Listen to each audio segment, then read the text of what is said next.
Ladies and gentlemen, good day and welcome to Q3 and 9 months FY26 earnings conference call of Hikal Limited.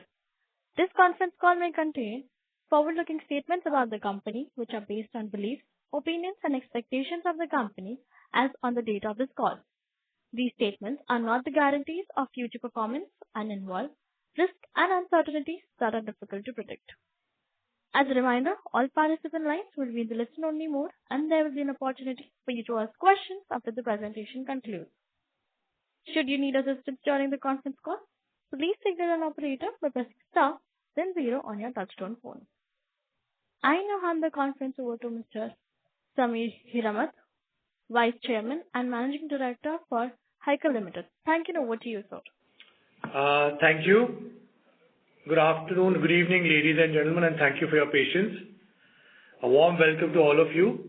We appreciate your participation in Hikal Limited's Q3 and 9 months FY26 results conference call, and thank you for your continued interest in the company.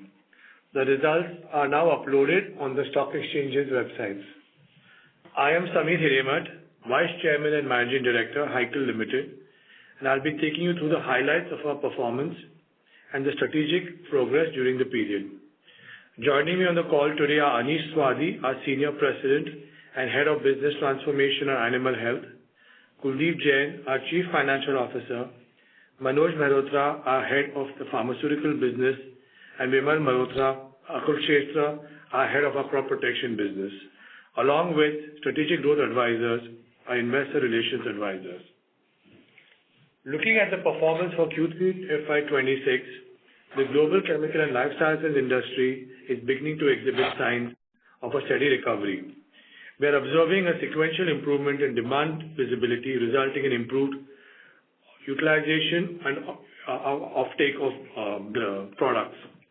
However, the operating environment remains dynamic due to the global macroeconomic effects. We continue to monitor structural overcapacity, particularly within the global crop protection segment, particularly coming out of China, which continues to exhibit pressure on pricing and availability of products. Evolving trade policies are introducing a degree of volatility into procurement decisions and supply chain dynamics.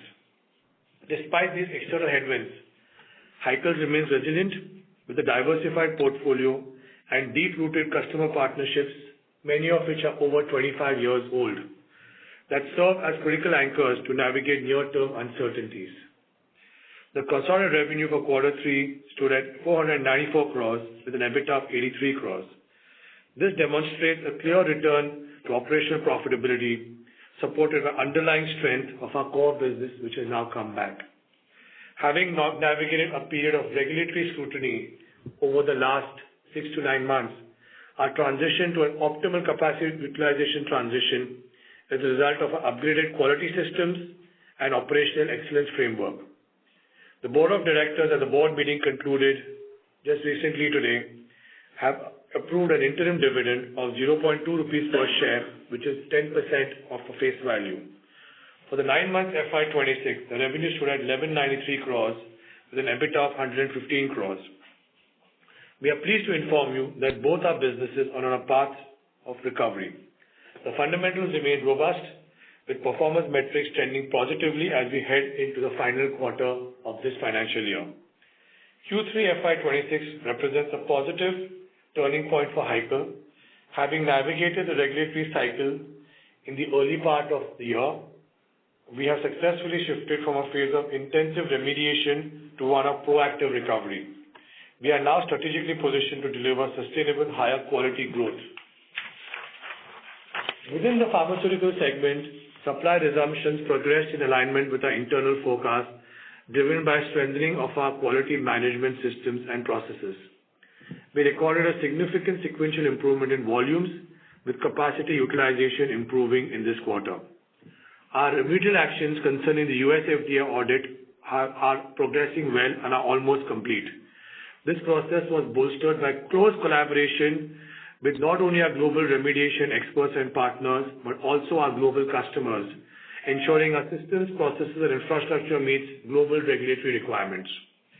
Despite the challenges faced in the first half of this year, We expect, as mentioned earlier, a strong recovery in H2, which is visible in the Q3 results and which will improve in the Q4 numbers going forward, driven by improved demand visibility, better capacity utilization, and a commercialization of new products, which is being ramped up as we speak. The pharmaceutical division business revenue for the quarter stood at 337 crores with an EBIT margin of 12.3%. The performance in the last quarter has already begun to offset previous headwinds in the first 6 months of the year, signaling a return to normalized trade cycles. We anticipate that the momentum will continue to improve going into Q4 as well. R&D efforts are yielding a robust pipeline of niche molecules as we strategically pivot to new technologies and high-value complex therapeutic areas. Key programs in the field of oncology, CNS, and gastroenterology reflect our commitment to addressing complex patient needs while securing higher margin growth opportunities. Investments made over the last 12 to 15 months which were made from a strategic intent, are now operational. These include our state-of-the-art high-potency laboratory at our R&D center in Pune and a new pilot plant in our FDA-approved manufacturing site in Panoli. These world-class facilities significantly elevate our value proposition in high technology segments and further sharpen our edge as a differentiated and a global CDMO partner of choice. We continue to benefit from the sustained global outsourcing trend, which is reflected in our robust order pipeline, which continues to grow with the increased number of RFPs. There are several key programs now advancing from the lab into development and scale-up phases. We have significantly improved our revenue visibility over the medium term. During the quarter, our crop protection segment recorded revenues of 157 crores with an EBIT margin of 3%. The global crop business continues to navigate a return to normalization phase, characterized by persistent pricing pressures and structural overcapacity. In response to these headwinds, we have accelerated our portfolio diversification strategy. The key milestone of which is the effort to transition to the specialty chemicals, in particular the personal care segment, at a commercial scale. We anticipate meaningful revenue from this segment to commence in the next fiscal year, marking our successful entry into a new high-growth, differentiated growth markets. As we move into the final quarter of this year, our visibility strengthens from a forward-looking perspective. We're emerging from the transformative period and a remediation period over the last 6 to 9 months to a more resilient organization defined by strengthened quality systems, elevated governance, and a technology-advanced manufacturing and R&D infrastructure. While the intensive heavy lifting of remediation is now, most of it is behind us, our commitment to excellence remains steadfast. We are relentlessly focused on institutionalizing these higher standards of quality compliance across every level of our operations. This is a permanent upgrade to our organizational DNA designed to ensure long-term operational resilience and excellence. With our supply chain restored and our strategic investments fully operational, the foundation for a robust and sustainable FY27 is now firmly in place. We look forward to the next chapter of higher quality growth and value creation for all our stakeholders. I'd now like to hand over to our CFO, Kuldeep Jain. Thanks, Samir, and good evening, all participants. I think Samir has already appraised you about the action initiated in the organization on various aspects. Let me now take you through the financial performance of Hikal for Q3 and 9 months ended December 2026 and share key updates on our financial trajectory, capital allocation priorities, and balance sheet strengthen. For Q3 FY2026, our consolidated revenue stood at 494 crore. EBITDA for the quarter stood at 83 crore, translating to a margin of 16.8%. For the 9 months FY2026, consolidated revenue reached at rupees 1,193 crore and EBITDA of rupees 115 crore with a margin of 9.6%. Finance cost for the Q3 to FY26 was at rupees 48 crore, which is a reduction of 17% on a year-on-year basis on account of lower debt and lower interest rates. Depreciation remained in line with last quarter. During the quarter, we have provided with 38 crore as exceptional item on account of new labor codes charges, which were notified on November 21st, 2025, and this has resulted in loss for the quarter. Adjusting for this, our profit before tax grew by 21% to rupees 29 crores. Capital expenditure during the 9 months period stood at rupees 100 crore, focused on debottlenecking, regulatory upgrades, and expanding CDMO capacities. Our capital allocation remains highly targeted, prioritizing high ROI projects that align with our long-term growth objectives. Our growth initiatives are financed through an appropriate mix of internal accruals and debts. The balanced funding strategy ensures fiscal agility to execute our long-term exceptional expansion plans. We have maintained our debt equity ratio to 0.58 as on 31st December 2025. Now, I would like to hand over to Bimal, who will provide an overview of crop protection division performance. Over to you, Bimal. Thank you, everybody, and over to you, Bimal. Thank you, Kuldeep. Good evening, all the participants of this earnings call. The global crop protection landscape is currently navigating a period of strategic realignment, presenting both transient headwinds and substantial long-term opportunities. While we observe a recovery in volume at end customer level, this momentum is now translating into a quick uptick in order inflow and inquiries to us.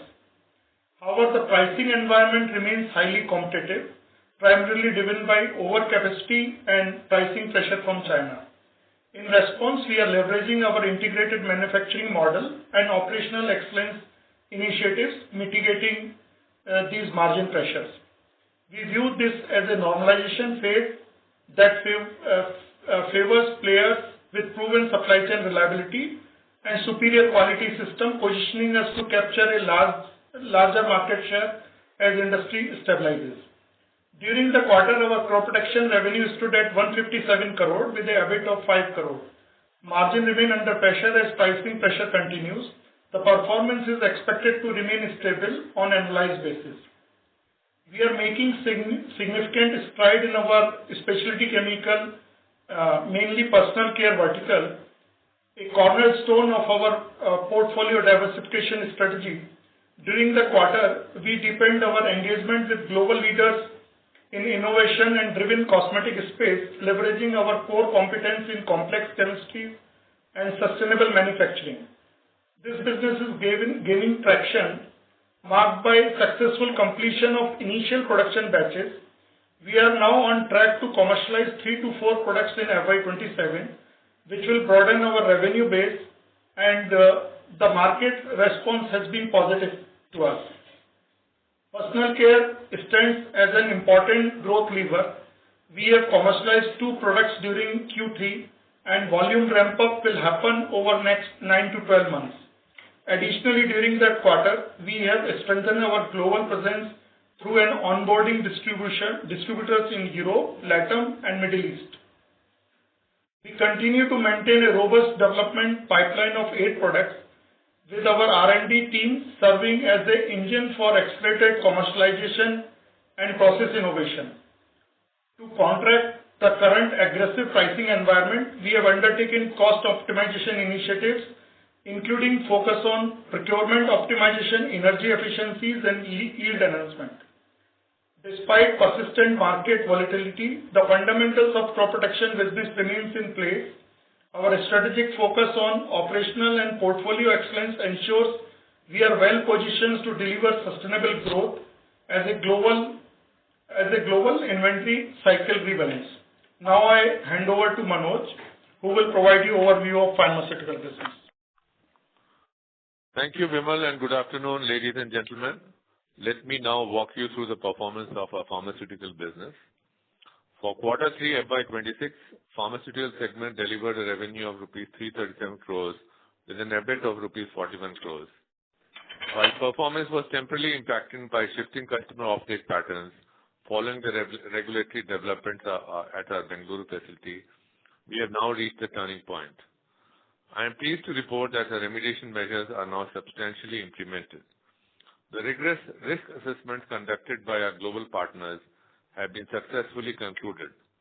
Our focus now shifts from remediation to maintaining a steady state of compliance and operational excellence. Our R&D engines continue to gain momentum as we advance a robust pipeline of niche molecules into high-barrier therapeutic areas. We are making significant strides in oncology, anti-migraine, new-age anti-ulcerative, and urology treatments to address critical patient needs, while simultaneously expanding our footprint in the CNS and anti-diabetic segments. To ensure long-term sustainable growth, we are actively diversifying our geographical presence. Our expansion into Japan, Latin America, and South Korea is progressing according to plan. These markets represent critical pillars in our strategy to reduce regional dependency and capture global market share in emerging and developed economies alike. Our development pipeline remains robust with 8 to 9 molecules currently in advanced stages. We are maintaining our launch velocity of 2 to 3 new products annually in strict alignment with the medium-term strategic roadmap. To fortify our critical resilience, we are aggressively executing a dual-site validation mandate for all critical APIs, effectively mitigating regulatory and supply chain risks. The CDMO landscape is undergoing a structural shift as innovators prioritize capital efficiency and supply chain resilience. We are capturing this momentum, witnessing a sharp uptake in early-stage RFPs, particularly for high-value small molecules and advanced intermediates. This demand is increasingly driven by global innovators and emerging biotech firms seeking to de-risk their supply chains. While commercial scale-up timelines remain staggered due to the inherently long cycle nature of CDMO engagements, the velocity and technical complexity of our project funnel have significantly improved. Our pipeline is both robust and diversified, with several critical projects successfully transitioning from early development to pilot scale. As the industry shifts towards partners with proven regulatory credibility and integrated manufacturing platform, Hikal is uniquely positioned to convert this demand into long-term, high-visibility revenue. Crucially, our key starting materials for global innovators have progressed into phase 3 clinical trials, with commercial launch scheduled for FY28. To sustain this momentum of getting into supply chain of NCEs, we are expanding pilot scale capacity at our Pune R&D center. In the food and nutraceutical segment, we are on track to achieve peak output in FY27 for 2 of our custom products, supported by a robust portfolio expansion to be commercialized in next 2-3 years. The inauguration of a high-potency laboratory makes our strategic entry into the high-growth oncology market. Our R&D infrastructure is now fully equipped to provide an integrated suite of advanced services to our innovator partners. Looking ahead, we anticipate a steady volume uptake in APIs, driven by pending regulatory clearances and deeper penetration into high-potential, semi-regulated markets. Over the medium to long term, we remain focused on expanding our API portfolio for global markets while steadily converting CDMO opportunities into sustainable, long-term business growth. Now I would hand over to Anish, who will provide an overview of our animal health segment, followed by business strategy. Thanks, Manoj. In our animal health business, we continue to see some sustained momentum. Outsourcing activity in the animal health APIs remains steady as innovator companies continue to focus on capital efficiency and supply chain resilience. The animal health CDMO segment is seeing gradual interest from customers looking to outsource manufacturing and engage in life cycle management while maintaining reliable supply chains. Our current long-term contract with our global innovator customer continues to gain traction. We are supplying commercial quantities for the portfolio that we had validated. As more approvals globally come through for our customer, we expect some of these volumes to pick up and eventually gain additional traction. Currently, we have received several RFPs for new development projects from global customers. These are a mix of both new chemical entities as well as niche molecules already present in the market. We are confident of successfully winning a few of these to add to our healthy development and commercial pipeline. We are seeing steady demand growth for animal health therapies across developed markets such as Europe and the US, as well as certain penetration in Japan as well. Our current commercial pipeline is strong and our customers are gaining additional market share with the molecules we commercially supply. As these molecules mature and cost competitiveness becomes critical, suppliers with strong R&D, robust manufacturing infrastructure, and multi-site reliability, we are well positioned to gain a share of wallet from our customers and attract new ones.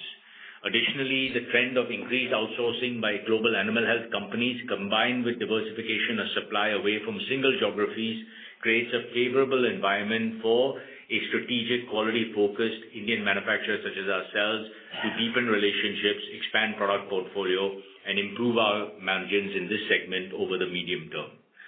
Now, with that, I'd like to open the floor to Q&A.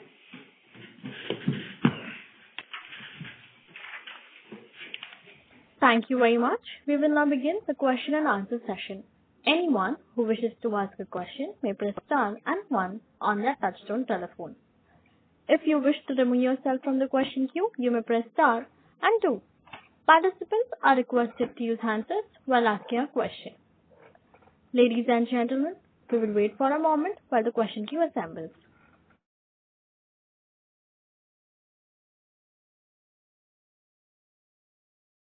The first question is from the line of Henil from Equicrop. Please proceed. Thank you for the opportunity, sir. Sir, I've got some questions. First, starting with the macro ones. So what is the status of the carve-out that we are going to submit in the December end? And what is also the status on the month-on-month follow-up we are doing with the US FDA, and when will there be a re-inspection from them? Okay, Manoj, want you to take that?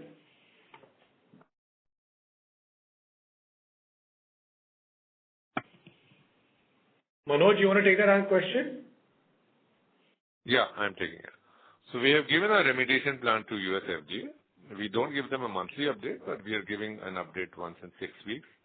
The last 2 updates were given on December 16th and one as recent as this Monday, which is February 9th. Now, after completion of the warning letter, which will have of 6 months, which will just get over in the next 2 weeks, we should be hearing back from them, and then we'll get to know whether they are satisfied with the progress of our remediation plan.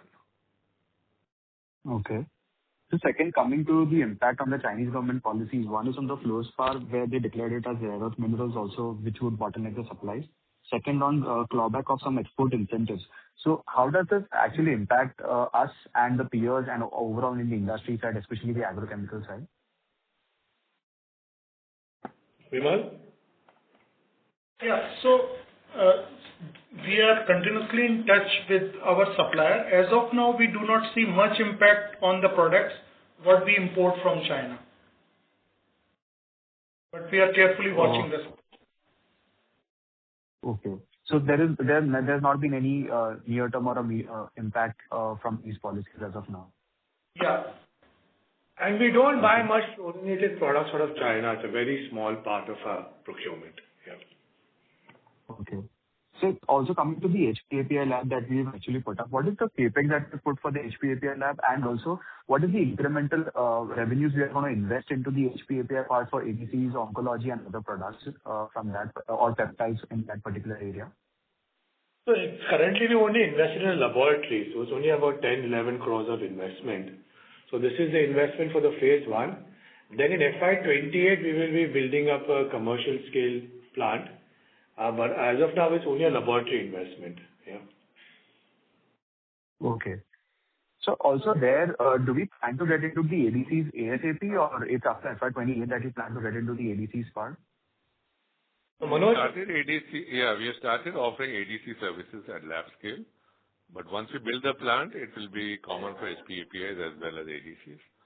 But you mentioned peptides also. Peptides are not part of this plan as yet, but we are evaluating that also. So if I consider the ADCs part, so actually if you see some of our competitors, they've been putting a lot of money into the commercial facilities. And right now we just got out from a US FDA shock, whereas in ADCs we require an OEB5 certification, which is a very complex one. And plus it takes 2-3 years of gestation, 3x the normal plant capex. So how do you see this entire thing given our current cash flows and given our current balance sheet size? Yeah, I think that yes. On the lab scale, we already have OEB. We just got approved by OB5 certification. No, not the lab scale one, the FY28. Yeah, it takes time, but it is not impossible. So many companies have got it. We are getting it. On the capex part, maybe Samir can answer or Kuldeep can answer that. Yeah, I think the FDA side is that we've had a 25-year track record. This is our first FDA inspection that we've had a not so favorable inspection. So we know exactly what is to be done. And what we'll be building is that the investment will be on a small volume production. These products, these capex, these plants aren't very large. So we'll be building a pilot plant type of facility first as phase one. Then we'll go to commercial after that. It takes time to ramp up. Okay. So coming to the oral anticoagulant space, so what is the status of, orders and pickup from the Apaxi-Ben side? Since we have been seeing this for the last 2 quarters or 3 quarters plus, are we seeing any big commercial orders? Yeah, we are getting commercial orders from Latin America. And so Apaxi-Ben is ahead. The next is Rivaroxaban. That is a little slow, but Apaxi-Ben, we have made good progress. So, and do we have plans to get into the Milvexian side? Because I think so one of our peers is listed on one of the big pharma sourcing supplies, and it will be a big opportunity once it goes off patent in 2026. No, we are in the supply chain of Milvexian, so we have no generic plan as yet.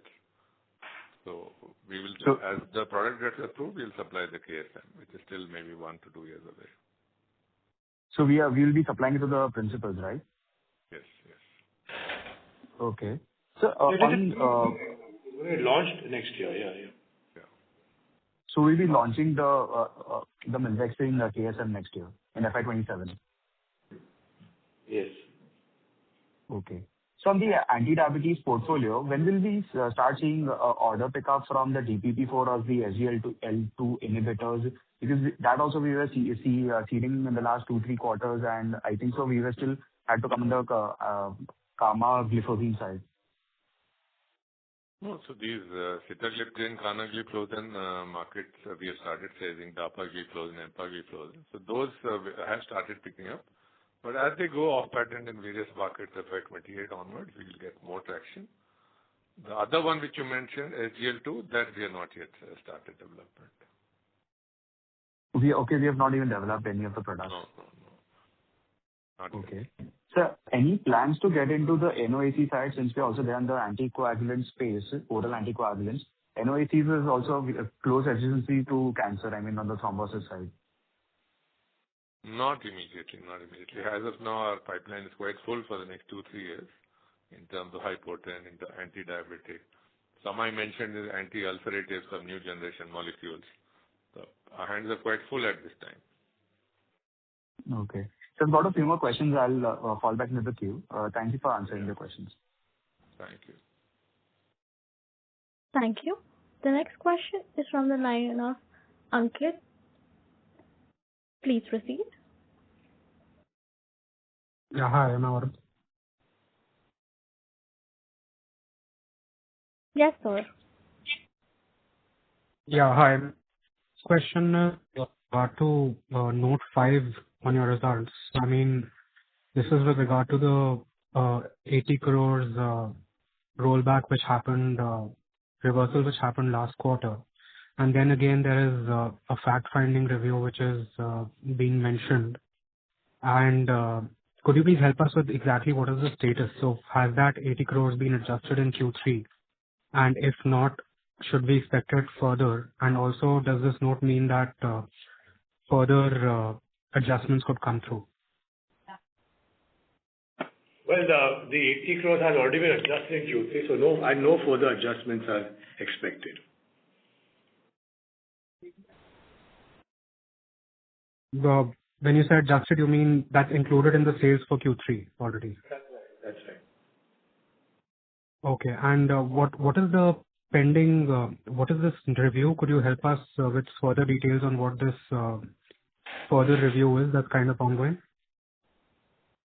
Yeah, it's just about some checking and strengthening of some systems and processes, which is an ongoing exercise. And that's the review happening, and it's being checked on an ongoing basis. That's about it. So do you then anticipate further reversals coming in from this review? No, we do not. The systems and processes, it's nothing to do with the numbers, yeah. Okay, thank you so much.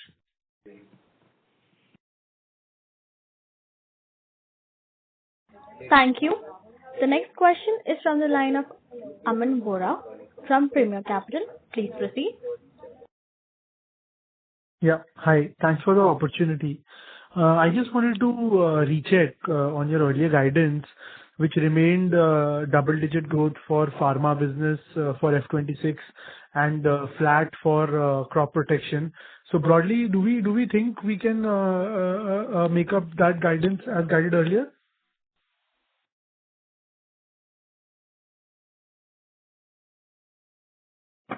Sorry, could you just repeat that? I couldn't hear you very clearly. Can you just repeat that question? Yeah.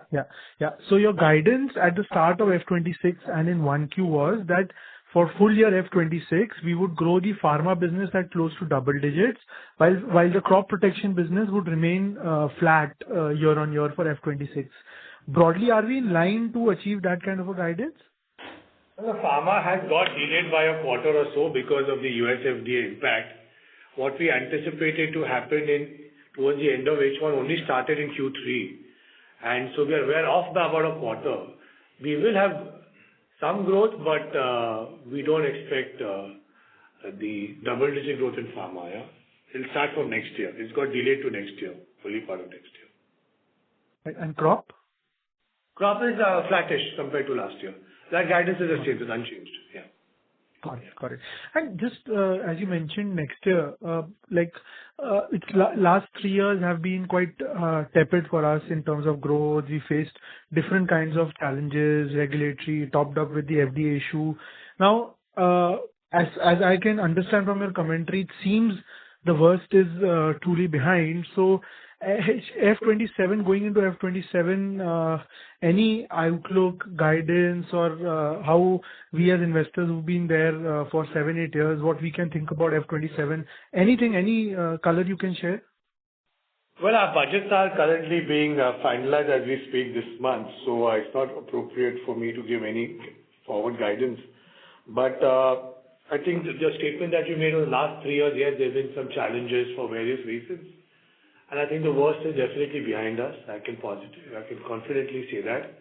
And we've used this time in the last 3 years to really strengthen operations, organization, and use this time to double down on our customer acquisition, as well as create new molecules and diversify into different business segments. And I'll talk about that being one is the animal segment, which started 4 years ago, which, as you have seen, has started to add meaningful amount of business in this year and will add even more in the next 2-3 years. We're also entering the personal care segment, which is another diversification of the spec chem business. So yes, it's from a revenue and a margin perspective, the last 3 years have been challenging, to say the least, but we expect things now to only get better going forward. And we've really used this time to really strengthen the organization and focus on diversification of products, customers, and business lines to ensure that we have a very diversified, risk-mitigated approach going forward to withstand any small shocks if they come in the future. The impact on the business will be far less than what it was in the last 3 years. Got it. Heartening to hear. And just you mentioned about the animal health business, we put in significant capex there and significant efforts, and Anish has been driving that. Just I wanted to understand in say a 3 years time from now, can this be like a 500 crore business, and what kind of margins can we see here? And also anything you can share for F27 specifically on the animal health business? Yeah, I mean, so you rightly said, yes, a lot of efforts have gone in and some capex has also been invested. So we do have and we've talked about this in the past, that we have a master plan to build this into a 500 crore plus business in the next 4 to 5 years, right? Certainly validation and some of the molecules take time depending on the market. So it's a little challenging to say or difficult to say right now whether 300 years, in 3 years we can have 300 crores. But again, our guidance in terms of building a business to 500 crores plus has not changed, right? So we're on track to do that. For FY27, whatever we have is looking positive. As we said in our opening commentary, that we have a growing existing portfolio, in addition to which we also have new molecules or new, I would say, a very strong RFP base. So that's looking quite positive. So the pipeline, both on the development side as well as on the commercial side, are looking positive, and we continue to execute. So we're quite buoyant and bullish about this business. Right. And anything on the EBITDA margins for this business, Anish? Yeah, so we don't really go granular into EBITDA margins, but I would say that, look, the gross margins are in line with that of the company, anywhere between 45 and 50%. Obviously in the new portfolio, that when you're looking at NCEs, they're higher, and then obviously when they hit the commercial space, they kind of come down, but then the volume makes up for it. So I would like to keep on terms of that guidance on the gross margin side, there's anywhere between 45 and 50%. Right. Got it. Got it. And just lastly, anything on the outlook for CapEx for FY26 full year and FY27? Anything that you can share as of now? Yeah. So CapEx this year has been, we in the beginning of the year, we said we will do a CapEx of about 200 crores, but I think we've been very conservative this year, and we've cut it down to 150 crores overall CapEx compared to 200 crores is what we had guided at the beginning of the year. So this year we'll end the year at about 150. We already spent 100 crores in the first 9 months. Another 40 to 50 crores will be spent in the quarter 4 to end the year at within 150 crores for this year. Right. Got that, Sameer. Thank you so much. Hopefully, we are truly onwards to better growth and margins and performance ahead as a company. We wish the best to you and look forward to better years ahead. No, definitely. Thank you so much for your wish. Thank you. Thank you. Before we take the next question, we would like to remind participants that you may press star and 1 to ask a question. The next question is from the line of Ravi Shah from VRS Capital. Please proceed. Hi, sir. Am I audible? Yes, yes.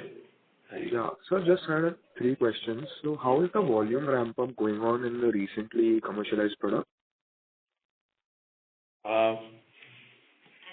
Which type of product are you asking about? Which segment, especially? So for the pharma, if I'm not wrong? Pharma. Yeah. Well, volumes for pharma, if you look at it, for this quarter, pharma has grown by, volumes have grown by about 4%. There's been a volume degrowth this year for the 9 months because of the impact of the first 6 months, but we expect double-digit volume growth to return in this business. Yeah. Understood, sir. Could you also give an update on the animal health business for volumes? Yeah. So volumes to start off with are not tremendously large as compared to the pharma business in animal health, because as you know, we have a portfolio of products that we have completed validation on and started supplying commercial volumes. So volume-wise, over last year, I would say we've had a growth, certain growth. But again, it'll take, I think, another 2 quarters for the real commercial volumes to start trickling in and then ramping up. Understood, sir. Thank you for the detailed answer. So my next question also pertains to animal health only. So could you shed more light on the new chemical entities that we have been working on, and what is the overall market size or potential we could see in this business? Yeah. So, when we start working on the chemical entities, number one, there's a lot of uncertainty around whether these products will actually make it to the market, because post us providing them a viable solution for their product, they have to go through market approval. And in a lot of cases, these market approvals don't go through for several reasons, right? That it doesn't applicably treat the disease that it's actually meant for. So there's a lot of uncertainty and risk around that, right? But the fact, I think, that we are getting new chemical entities and final APIs in this business is a very positive sign that our customers trust us. Our customers believe in our ability and capability to both develop, execute, and commercially supply them. So I think that's a very big positive. In terms of the market size, very difficult to tell, because it's like a brand new, fresh product on the market where the customers themselves have to invest a significant amount of money, time, effort to get the product out to consumers globally, right? And each country has different regulations, because these are not products that have ever been sold before. They're either taking care of, I would say, niche diseases, or they're taking care of diseases already prevalent, but giving a better cure for. So, there's a lot of variables to that, where we are not obviously involved. But again, I would reiterate to the fact that it's a big positive for the company to get an opportunity to develop these, commercially supply them to the customer, because it truly, the belief of the company's capabilities are reinforced. Understood, sir. Thank you again. And sir, last question again would be on the overall animal health business only. So is it fair to assume in FY27 we would reach our optimum utilization of the facility, or should we look at FY28 to be the right year? Yeah, so in FY27, the utilization will certainly increase. I wouldn't say substantially increase, but it would increase again, as we put in our opening comments, that we are still waiting for some global approvals from our customers' perspective. So once those come through, but the facilities are not being just kept idle. We are utilizing them to take a spillover of some of the other products that we have, where we're manufacturing early stage steps in this asset. So focus overall is to obviously grow the animal health business, but also to keep the utilization levels as high as possible, right? Understood, sir. Thank you, sir, and all the best. Thank you. The next question is from the line of Gautam Gupta, an investor. Please proceed. Hello, am I audible? Yes. Thank you for the opportunity. I wanted to ask, since when are we into NCE business, and have we ever commercialized any NCE? Yeah, we've been in NCE business for a few years now. It's been quite recent. We have a couple of products which are already commercialized on the NCE space. But the bigger ones are in the final stages in phase 3 and in close to launch in the next 1 or 2 years. So we've got a couple already in commercial, but the big ones are coming in the next 2 to 3 years, which are in phase 3 and moving into launch soon. Okay, so when we say that we have commercialized, do we mean that we have been helping them as a development partner from pre-clinical trials or clinical trials, or just the CMO part, tech transfer type? No, we get involved in typically in early phase 2 during clinical trials, and we start supplying clinical trial quantities, and then phase 2A, phase 2B, then phase 3, and then launch. So we have been involved from phase 2 onwards. Okay. And a few quarters back in a Concall, you mentioned about Newland Labs and praised about their capabilities in peptides. So a few other companies have been doing specialization, few therapies like cell and gene therapy for Loris. So where is the niche for Hikal? Well, we're looking at the one definitely segment that we're looking at is niche is animal health. Second segment is we're looking at the onco products and niche molecules that we're getting into. And I think we have a diversified strategy. I would say we have 5 different sites. So between each site and our 35-year history, we have 3-4 niche areas.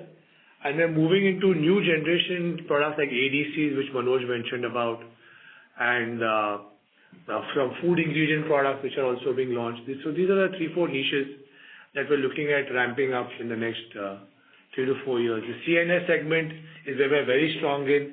The gastrointestinal segment is where we're getting ramped up. The diabetes segment, we have several molecules which we're launching. So there are 3-4 areas where we're getting into these segments. And most of these are into NCE or already commercial products? They're a combination of already commercial and some NCEs. We do a CDMO offering as well. And we are sector, actually we are therapeutic agnostic. It doesn't matter. We look at the chemistry angle when it comes to a CDMO play. It's only when we choose our own product development do we focus on a few therapeutic areas like CNS, gastro, onco products is where we get involved. But otherwise we are sector therapeutic agnostic. It doesn't matter. As long as the chemistry makes sense, the technology and the margin makes sense. Okay. Thank you so much. Thank you. Thank you. The next question is from the line of Henin from Equicorp. Please proceed. Thank you for the opportunity again, sir. Sir, I had a few questions on the animal health side. Sir, in the animal health, if you look at two products which are very complex and all getting towards closing, it is very close to patent expiry. One is Afaxoneb and one is Fluraneb. So do you see very big opportunity in these two products? Because Fluraneb, if I think so, the patent expiry, the primary patent expiry is 2026, and the secondary one is in 2030. So do you see any major opportunity from these two products? Yeah. So, I mean, you mentioned two of the, I think, blockbuster products in the Lana categories that have done exceptionally well. Look, like every product, animal health is no different from human health when we're talking about on-patent products that go off patent. There's a significant amount of competition. There's a significant amount of, I would say, price erosion post-patent expiration. And of course, patent expiration has to be looked at in terms of territories as well, which one goes off first. So I would say that, personally, we've been hearing about this for the last, I would say, 8 or 9 years, and we've seen prices come down to quite deplorable levels. Again, our strategy for animal health is really to focus on the CDMO side, while we are developing a niche product portfolio of our own in terms of looking at what therapeutic categories we can really differentiate ourselves in. The focus is more on the CDMO side. So if a customer comes to us and asks us to develop a process or to tech transfer a process for any one of the molecules that we feel that we can add value to, then that's what we look at. Okay. Because if we see, there was a tie-up that actually happened between Boehringer and one of our Indian competitors, and there are just 2 or 3 companies in India which can actually get into these very complex products. It is Hikal and the other 2 big competitors that we have.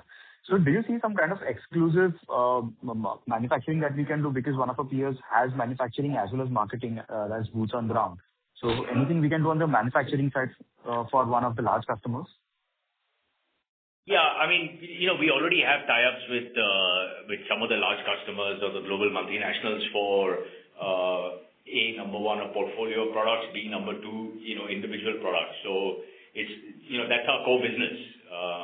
When we start off very early in terms of R&D, we look at route scouting, and then we go into utilizing technology for improved process development and further output to limit the amount of steps and make it more sustainable, the processes, and then supply a overall solution to the customer both from a quality perspective as well as from a commercial perspective, and that's why they choose us. So that's our core model, right? So we already have tie-ups, to answer your question specifically, and of course we're looking at additional tie-ups in the near future. Okay. So coming back to the pharma side, so I think in the last call, we had alluded that we are there on the SGLT2 inhibitor side, because that was actually going to be used in the market as a combi drug with one of the diabetic drug which is due for expiry. So, I mean, and right now I think so we said we are not on the SGLT2 inhibitor side. Manoj? So, sorry, what is the question? So, so in the last call, we actually alluded that we are actually there on the SGLT2 inhibitor side, which is actually going to be used as a combi drug for a weight loss, along with the weight loss drug. But I think so in this call, sir said that we are not actually there on the SGLT2 inhibitor side. So, I'll just take that since, so basically, look, we are looking at the entire GLP-1 segment, right? And again, focus is on looking at it from a perspective of what customers are in the need of and what customers are asking us for. So, we have had several dialogues with customers who are looking for some of the intermediates on the GLP side. As you know, and we've indicated that we have built these capabilities over a period of time. These are long synthesis steps. So what we were focusing on is the linkers that actually go into making some of the intermediates. We're not looking at the final product as of now. But yes, the focus is on that. And again, our technology toolbox that we have and the products that we ultimately come up with is a result of what our customers ask us for, right? And we work very closely with them. So when it comes to, say, small molecules, that's what we're very good at, right? And we've learned along the ways. We've built our relationships with our customers based on delivery of some of these small molecules and some of these niche products that we've done. The same will apply for the GLP as well. But we're not looking at the front end right now. We're just looking at the early to mid stages. Okay. Thanks a lot for the clarifications. And lastly, we had appointed consultants in Europe and US to look at medium-sized pharma players and very small niche players also. So any commercial runs that we have seen there, where you've seen inquiries convert to orders? Because out there, I think so the inquiry to order cycle will be pretty fast compared to big pharma companies. No. So yeah, so we've already started seeing the benefits. For example, we have some products we have won in the last 6 months contracts, and the delivery is happening in between now and the next 3 to 4 months. So there are several products which are in development and under delivery for our global biotech companies. There's a small emerging pharma, as they call them, in Europe and in US. Yeah. Okay. Thanks a lot for the opportunity, sir, and wish the team all the very best. Thanks. Thank you. The next question is from the line of Manoj from Equicorp. Please proceed. Hi, Sameer. Thanks for the opportunity. So if I go to Q2, then we lost about 80 crore turnover and it was shifted to Q3. And if I take a gross margin, EBITDA impact 25-30 crores, then Q3 there is a degrowth in revenue YOY, and also margin seems to be under pressure. So overall, broadly, is the scenario still very, very competitive in terms of the business? Despite your comment that we are coming out of it and we are looking for significant growth now going forward? I think it's very competitive on the crop business. If you look at EBIT of the crop business has been depressed for the last few quarters. So that is dragging down the total EBIT of the company right now. Pharma business is seeing a recovery, and the pharma business is showing a rebound in the EBIT margins. The crop business continues to be under tremendous margin pressure. So we believe that going forward, crop will be stabilized, but pharma will grow. That's our objective, and that'll help grow the business. Yeah. So this 80 crore, what was from Q2 to Q3, that is mainly for the pharma actually, or? It was largely in the pharma business, yeah. Largely in the pharma. Okay. So hopefully things should be looking better from Q4 onwards and going to FY2027. I think it will from Q3, so Q4 will be better than Q3. Yeah. Right. So we should not be seeing the degrowth, right? I mean, hopefully going forward, even YOY. Yeah, I think as somebody else, one of the speakers asked me earlier, is the worst behind us over the last 2-3 years over the challenge. I think that's already now. We see all the things being sorted out, and we're moving ahead into FY27 with a very positive outlook and with a lot of confidence in the business. Yeah. Yes. And one of the issues we had was about repurposing the plant of that agri plant for the crop, right? So that you said that hopefully it should be done in this year, right? I mean, by the time we end FY26. It was built as a very large multi-purpose asset, which was part occupied in the past, and part was empty. So the part occupied section, the phase 1 will be implemented in the next 6 months, and then phase 2 will be implemented in the next 12 months after that. So the next 6 to 18 months, we will repurpose the entire plant. We will start in a phased manner. We're being very careful on the capex that we're doing based on the customer orders, and we're ramping it up. And we can ramp this up in 6 to 9 months. It doesn't take long to repurpose these plants. Right. So basically then the payback period would be 4 or 5 years from there on, right? And once the repurpose is completed. Yeah, and these are all being done based on customer contracts and businesses that we are winning. So the infrastructure and the bare bones, as they say, and the skeleton is all there. Utilities are there, quality control is there, all the facilities are there. You have to just add the reactors and maybe change some pipelines and do a few changes. And new business that we are winning across, except probably it's a crop, is it coming at a better margins now? be it CDMO or the own products, because newer generation products will be also there. So overall, are you seeing, significantly better margins going forward because of that? Yeah, I think all the new products have better margins. So, two things are going to happen. One is that we already have a pretty substantial asset base that we've invested in the last 4 to 5 years. And as you see, our CapEx investments year on year have kind of come down. Not that that's not going to prevent us from growing. So we've already created a fixed base for growth, and we will only have to add specific plant or production lines if required going forward. So even the margins from a gross margin perspective, the new products have a slightly better gross margin than the historical gross margin of the company, number one. But that directly flows down to far better EBITDA because fixed cost absorption is already happening on the current base business. So, you will see a far better EBITDA for those businesses. But even if you have a similar 45 to 50% gross margin, which is a competitive gross margin because of competitive nature of the industry, with the fixed cost already being already in place to a very large extent, only some marginal fixed cost increases will be there. We will see a growth in EBITDA for the new business, which will be far in excess of the current average EBITDA of the company. And because not because we do operating leverage, basically. Yeah. Right. That should play out in FY27 onwards, right? Assuming FY27 is a normal year. FY27, FY28. Yeah, FY27, once this FDA thing comes back, a lot of products are being launched next year, second half of next year. Our animal health business is getting ramped up by FY28. Personal care business will get ramped up by FY27 second half and FY28.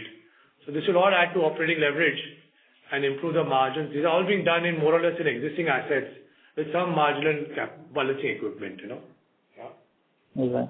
And assuming that once we have a decent year, FY27, and a big year in FY28, the cash flow generation would be good, and that would reduce debt significantly over the next 2 years, according to you? Total debt, including working capital. It will only come down by almost 50 crores in the 9 months of December 25 versus March 25. Already down by close to 50 crores from a total debt perspective, despite having a very challenging first 9 months, which we're aware of. So we've had a very strict control on working capital and long-term debt. And our debt, as the business grows and our cash flows become stronger, we'll reinvest that into CapEx, and the repayments are happening, and they will also start tapering off post FY28. And we have absolute level, it will go down post 28, right? Significantly. That's right. From FY29 onwards, we should start seeing reduction in overall debt, which is already reducing compared to where we were. We are not doing any major new CapEx of anything. It's debottlenecking, adding a production line here and there. And these are all based on, customer contracts and businesses which are, very certain, yeah. And one thing about the US tariffs, it would have had some impact on our pharma-owned products, right? What we sell in past. Actually, pharma was not impacted much by tariffs. But, what it did, it was this deferred customer procurement decisions for new projects. Because of the uncertainty, a lot of customers were waiting and watching to take investment decisions. That was the uncertainty. I don't think it impacted, but it does impact overall, yes. There's been deferment of orders for new businesses, So now that is more or less out there, I think the business will start resuming and orders will start coming in more. Because I thought they had put some duty on the branded product. So if we had our own product like Gabapentin or something, we were impacted by duty. I thought, I'm not sure. No, but impact is marginal impact, not much. It was some delayed ordering, that's all, but not because of tariffs, I would say. Yeah. Right. And Samir, my last thing, I requested SGA to meet you actually, but somehow if we can meet. It's been very, very long time. Anytime. I'm around. Yeah, lovely to meet you. Please, I'll request again SGA and if you can. No. Can you just set it up, guys? That's part of me. Yeah. Thanks. Yeah. Thanks a lot, Samir, and all the best. Hopefully, like somebody mentioned, last 3 years of pain should convert into big gains for next 2, 3, 4 years, hopefully for all of us. It will. Thank you for all your support and best wishes. Thank you. Thanks. Thank you. Due to time constraints, that was the last question. I now hand the conference over to Mr. Samir Hiremat for his closing comments. Over to you, sir. Thank you everyone for joining our Q3 and 9 months earnings calls today and for your continuous interest and the support to our company. We appreciate all the support you have provided to us as we navigate through the challenges of the current global business environment. As we conclude this call, we want to assure you that we are here to address any further questions or concerns. Please feel free to reach out to investor relations partners, strategic growth advisors. And once again, thank you for your participation. Goodbye and have a very good evening. Take care and see you next quarter. Bye. Thank you. On behalf of Hikal Limited, that concludes this conference. Thank you for joining us, and you may now disconnect your line. If you found this video helpful, please like, share and subscribe to Concall India for latest upcoming Concall.